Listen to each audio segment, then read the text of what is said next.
She was Hannah Montana. Then she was the girl on the wrecking ball. Then she was the wild child who shocked the world at the VMAs. Then she was the woman who lost everything in a fire and rebuilt herself from the ashes. Miley Cyrus has lived more lives in 33 years than most people live in a lifetime. She has been America's sweetheart and America's nightmare, sometimes in the same week. But through every transformation, every scandal, every reinvention, she has never apologized for who she is, till today. Because today, sitting across from sunny Hostin at The View, she was about to face something she hadn't expected. Not judgment about her past, not questions about her controversies, but a systematic dismantling of everything she thought she had overcome. And for the first time in her career, the woman who never backed down was going to show the world what happens when the butterfly gets pinned to the wall. Subscribe and drop a comment below, because what happens next will make you see Miley Cyrus in a way you never have before. The View studio had seen countless celebrities walk through its doors, but there was always something different when Miley Cyrus arrived. An electricity, an unpredictability, the sense that anything could happen, and probably would. At 33 years old, Miley had entered what critics were calling her mature era. The Grammy wins for Flowers had silenced decades of doubters who had dismissed her as a Disney product with limited talent. The stripped-down performances had revealed a voice that could stand alongside the greatest singers of her generation. She had, against all odds, become respectable. She walked onto the set, her signature raspy voice calling out greetings to the audience before she even reached her chair. The applause was genuine and sustained. These were people who had grown up with her, who had watched her transform from child star to provocateur to artist. They had opinions about Miley Cyrus, but they also had affection. "Miley, welcome back to The View," Whoopi Goldberg said warmly as the applause died down. "Congratulations on everything. The Grammys, the album, all of it. You've had quite a year." "Thank you, Whoopi. It's been wild. I mean, everything in my life has been wild, but this kind of wild I can handle." She grinned, settling into her chair with the comfort of someone who had done thousands of interviews and feared none of them. Joy Behar jumped in with some questions about the new music, about her creative process, about working with her godmother Dolly Parton on recent projects. Miley answered with characteristic honesty and humor, sharing stories about late-night recording sessions and the challenge of living up to Dolly's legacy while creating her own. It was Sunny Hostin who had been notably quiet during these opening minutes. The former federal prosecutor sat with perfect posture, her expression pleasant but unreadable, her pen tapping against her notes in a rhythm that suggested she was waiting for something, preparing for something. "Miley, I want to ask you about something," Sunny finally said, and there was a shift in the atmosphere that the other hosts immediately registered. "You've talked a lot about your various transformations over the years, from Hannah Montana to the Bangerz era to where you are now. But I'm curious about something. How much of those transformations were genuine evolution, and how much were calculated career moves designed to generate attention?" The question wasn't hostile exactly, but it carried a prosecutorial precision that felt different from the usual interview fare. Miley's smile remained, but something flickered behind her eyes. "I think all growth involves some calculation. You have to think about who you want to be and then work toward becoming that person. But the transformations themselves were real. They came from real places inside me." "Real places," Sunny repeated, her tone suggesting skepticism. "So the VMA's performance with Robin Thicke, the foam finger, the twerking, that came from a real place? That wasn't just shock value designed to distance yourself from your Disney image?" "It was both," Miley said, her voice taking on a slight edge. "I was genuinely trying to break free from an image that was suffocating me. And yes, I knew it would get attention. Those things aren't mutually exclusive, but you have to admit there's something troubling about how you went about it," Sunny continued, leaning forward slightly. "You adopted elements of black culture, hip-hop aesthetics, twerking, the whole urban persona, to rebel against your wholesome image. And then when you were done rebelling, you dropped all of that and went back to being a rock star. Some people found that appropriative. The accusation landed hard. Miley's expression shifted from surprised to defensive to something more complex. I've addressed this before, Sonny, multiple times. I was young. I was exploring different kinds of music and expression. I've acknowledged that I could have been more thoughtful about how I did that.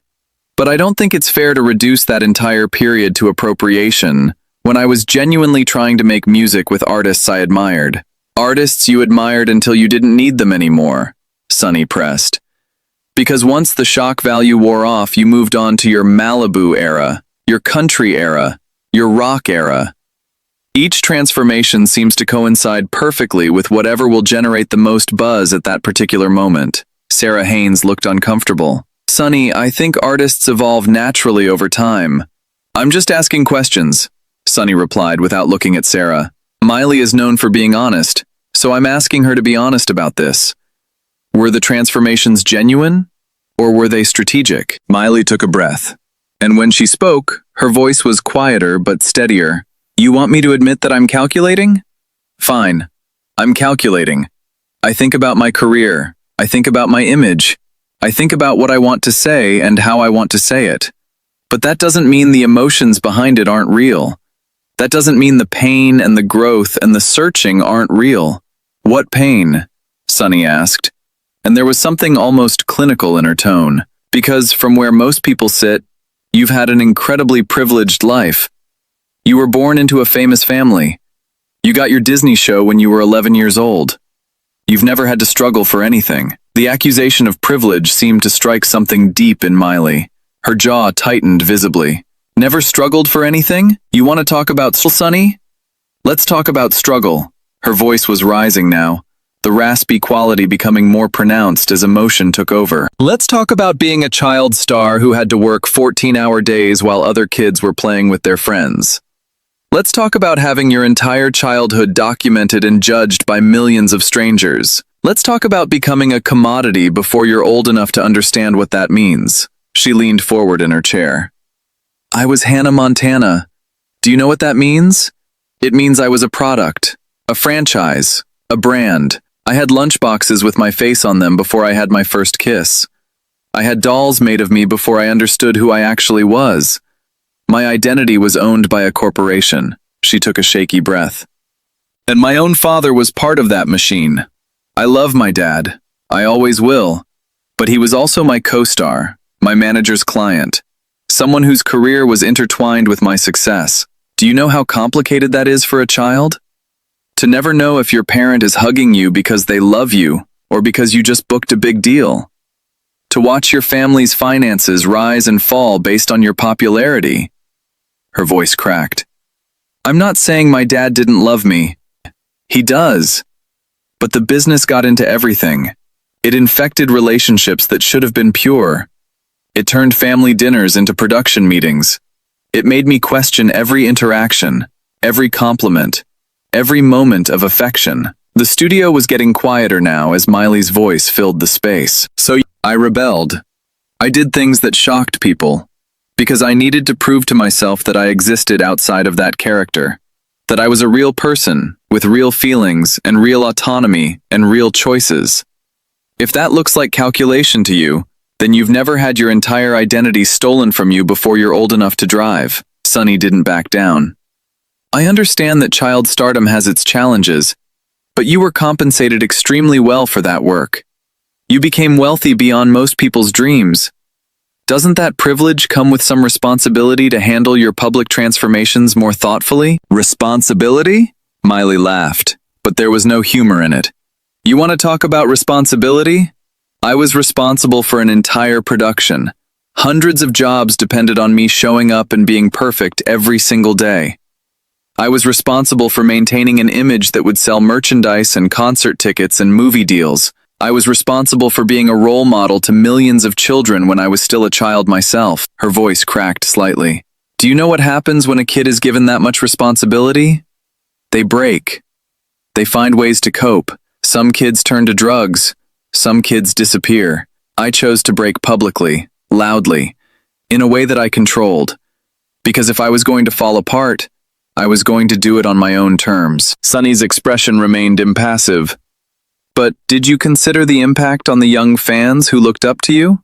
The parents who had to explain to their children why Hannah Montana was suddenly doing explicit performances and smoking marijuana on camera? Those parents should have been parenting their own children instead of expecting a teenager to do it for them.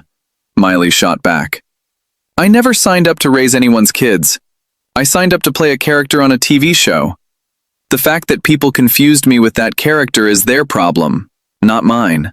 That's a very convenient way to avoid accountability, Sunny replied coolly. You benefited enormously from children's devotion to Hannah Montana. But when it came time to consider those children's well-being, suddenly it wasn't your responsibility? Miley stood up abruptly, and the movement caused a ripple of tension through the studio. You want to talk about accountability? Let's talk about accountability. She began pacing, her energy too intense to remain seated. I have been accountable for every choice I've ever made. I've done interviews where I've explained my thinking, acknowledged my mistakes, talked about what I've learned. I've been more transparent about my struggles than almost any celebrity in history. And it's still not enough for people like you. She pointed at Sunny, her voice rising. You sit there with your law degree and your prosecutor's tone, asking questions designed to make me look bad. But what are you actually trying to accomplish? Do you want me to apologize for surviving my childhood? Do you want me to apologize for not having a mental breakdown in private like a good little girl? I want you to acknowledge that your choices have consequences beyond yourself, Sunny replied, her composure unshaken. That's what adults do. Adults? Miley's laugh was bitter. I've been working as an adult since I was 11 years old. I've been paying taxes, supporting my family, making decisions that affected hundreds of people's livelihoods since I was a child. Don't you dare lecture me about what adults do. She stopped pacing and faced Sunny directly. You know what I've learned about accountability in my 33 years? Real accountability isn't about satisfying your critics. It's about being honest with yourself about who you are and who you want to be. It's about making amends where you can and forgiving yourself where you can't. It's about getting up every day and trying to be better than you were yesterday. Her voice dropped, becoming more personal. I've been in therapy for years. I've worked through my issues with addiction, with identity, with the trauma of growing up in public. I've built genuine relationships with people who knew me before I was famous and who will know me after. That's my accountability. That's my growth. And I don't need your approval to validate it. Sunny remained unmoved. That's beautiful rhetoric, Miley. But let me ask you this. Your recent success, the Grammys, the critical acclaim, isn't that also a transformation? The wild child becomes the serious artist? And isn't that transformation also perfectly timed to what audiences want to see right now? The question seemed designed to trap her, to make any answer look like a confession of manipulation. Yes, Miley said quietly. It is a transformation. And yes, it aligns with what audiences want to see. But you know why? Because I finally became the person I was always supposed to be. The timing isn't manipulation. It's healing. I spent years running from myself, and I finally stopped running. She sat back down, but her energy remained coiled and intense. You want to know the real story? Here's the real story. I lost my house in the Malibu fire. Everything I owned. All my awards, all my memorabilia, everything that connected me to my past. And instead of feeling devastated, I felt free, because I realized that none of those things were me. I was still here, still standing, still capable of making music and connecting with people and building a life. Her eyes were bright with unshed tears. That fire burned away everything I thought I needed to be Miley Cyrus. And what was left was just me, a person, not a brand, not a transformation, not a calculation. Just a woman who had survived her childhood and her fame and her mistakes, and was still here, still trying, still fighting. Her voice wavered, but she pressed on. And then my marriage ended, publicly, painfully. Everyone had opinions. Everyone knew whose fault it was. Everyone had something to say about Miley Cyrus's failed relationship. But none of them knew what happened inside our house. None of them knew the compromises I made, the person I tried to become for someone else, the parts of myself I buried because I thought that's what love required. She wiped her eyes with the back of her hand. So I wrote flowers, not as a calculation, not as revenge, as survival. I wrote it because I needed to remind myself that I could love myself even when someone else stopped loving me, that I didn't need anyone's approval or affection to be whole. And somehow, that song connected with millions of people who needed to hear the same thing. That's not manipulation, Sonny. That's just being honest at the exact moment other people needed that honesty too. She looked at Sonny with something approaching pity. You've been trying to prove that I'm fake this whole interview, that my transformations are calculated, that my growth isn't genuine. But what you don't understand is that the calculation and the genuineness aren't opposites. I can think strategically about my career and be emotionally authentic. I can plan my image and still feel real feelings. Those things coexist in everyone who's ever been successful at anything. Sonny opened her mouth to respond, but Miley held up a hand. I'm not finished. You came at me today with your prosecutorial questions and your skeptical tone, trying to make me look like a fraud. But you know what you've actually revealed? Your own inability to believe that people can change, your own cynicism about transformation, your own assumption that success must be manipulative. She stood up again, this time with finality. I want to say something to everyone watching this, not to Sonny, to you.